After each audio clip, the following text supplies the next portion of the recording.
Hello friends, I am Dipanshi Sharma. Welcome to my channel Genius Dipanshi and I hope you are doing well. आज हम start करें part 76 that is to copy the string using strcpy function.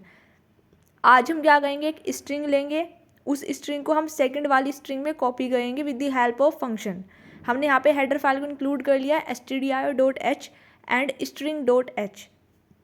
string.h header file हम इसलिए use कर रहे हैं क्योंकि जब हम यूज़र से स्कैनएफ में स्कैनएफ फंक्शन की हेल्प से इनपुट को लेंगे तब हम वहाँ पे परसेंटाइल एस का यूज़ करेंगे, और जब हम प्रिंट कराएंगे स्ट्रिंग को तब भी परसेंटाइल एस का यूज़ करेंगे। तो जब भी हम स्ट्रिंग का कोई भी फंक्शन को यूज़ करेंगे तो उसके लिए हमें स्ट्रिंग की हेडर फाइल को इंक्लूड करना पड़ता है। मैंने यहाँ पे मेन फंक्शन बनाया जिसका मैंने रिटर्न टाइप लिया है इंट।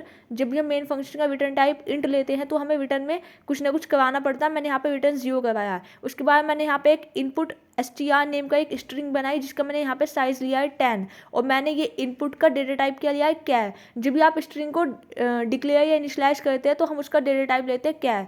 तो कैर स्पेस स्ट्रिंग का नेम, उसका साइज इक्वल टू, अगर आप इनिशियलाइज करें तो डबल कोट्स में स्ट्रिंग को इनिशियलाइज कर देंगे और सेमीकोलन। मैंने यहाँ पे हेलो इसके अंदर इनिशियलाइज कर दिया इनपुट स्ट्रिंग के अंदर। उसके बाद मैंने एक आउटपुट स्ट्रिंग लिया जिसका नेम है आउटपुट str, इसका साइज भी मैंने 10 ही दिया है। उसके बाद मैंने प्रिंटफ में करवा दिया इनपुट स्ट्रिंग को प्रिंट करवा दिया है, और इनपुट स्ट्रिंग को प्रिंट कराने के लिए परसेंटाइल एस का यूज़ करेंगे, और बैक स्लैश मैंने यहाँ पे न्यू लाइन के लिए यूज़ किया है। उसके बाद मैंने यहाँ पे एक प्री बिल्ड फंक्शन जो है string.h हेडर फाइल का strcpy मैंने इसका यूज़ किया है। इस फंक्शन में हम दो पैरामीटर लेते हैं, second string comma first string. आप जिस स्ट्रिंग में कॉपी करना चाहते हैं उसको पहले लिखते हैं और जिस स्ट्रिंग से कॉपी करना चाहते हैं उसको बाद में लिखते हैं। मैंने यहाँ पे लिख दिया output string comma input string, means जो जिसमें कॉपी होकर गया आएगा वो हमारी आउटपुट स्ट्रिंग है, और इनपुट स्ट्रिंग कौन सी है कि जिसमें से कॉपी होगा। तो ये सिंटैक्स होता है strcpy फंक्शन का। उसके बाद मैंने यहाँ पे प्रिंटफ स्टेटमेंट में अब हम किसको प्रिंट करा देंगे, मैं यहाँ पे आउटपुट स्ट्रिंग को प्रिंट करा दूंगी output str colon percentile S backslash N, और यहाँ पे आउटपुट स्ट्रिंग का नेम था यहाँ पे आउटपुट अंडरस्कोर str।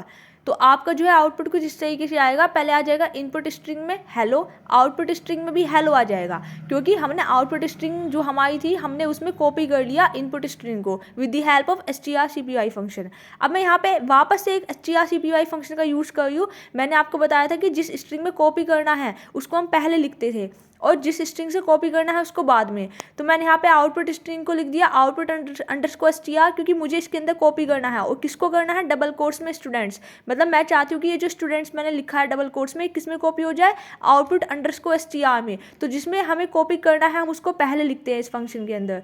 उसके बाद मैंने प्रिंटफ में अब किसको प्रिंट करा दिया, आउटपुट स्ट्रिंग को, मीन्स आउटपुट अंडरस्कोर str को।